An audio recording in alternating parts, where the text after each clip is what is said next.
adalah kita harus terus mendidik mereka, meningkatkan kompetensi dengan secara tersistem. Nah, kita bisa lihat seperti bagaimana kondisi fenomena lurah, apalagi fenomena kepala sekolah. Tadi sampaikan fenomena kepala sekolah, kemudian fenomena guru juga sendiri, ya, yang harus betul-betul harus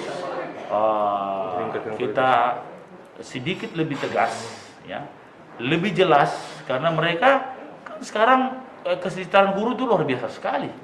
Tapi justru kesejahteraan itu, sertifikasi guru itu tidak membantu mempertinggi kualitas guru. Justru yang tinggi adalah kualitas cerainya guru. Penceraian dari guru itu banyak besar sekali. Jadi ini yang harus kita tarik ke jalan yang benar lah, jalan yang benar. Ya, itu karena ada pembiaran saya pikir ada pembiaran. Dulu kami waktu periode pertama itu dari 0 adiwiyata menjadi hampir 100 adiwiyata. Jadi sebenarnya bisa kalau kita. Nah, ini sekarang saya lagi nyusun dengan meminta pendapat para profesor.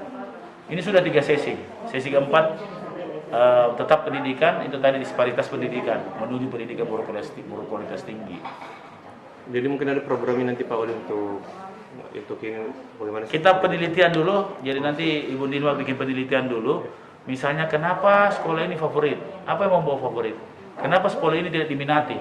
Kenapa sekolah ini dihindari misalnya? Nah, disparitas ini kita akan teliti. Jadi mau ada pemerataan kualitas pendidikan. Ya, jadi misalnya di Korea itu guru yang terbaik itu digilir Ki. 3 bulan ini di sini, besok 3 bulan ini di sini, 3 bulan di sini. Jadi guru yang anunya dikasih gilir. Itu kan cara. Nah, bagaimana kita gilir? Kita bikin peta dulu. Berapa tingkat sini disparitasnya? Jangan-jangan 10 tingkat. Atau jangan-jangan cuma 3 tingkat. Nah, gitu. Jadi gurunya kita putar.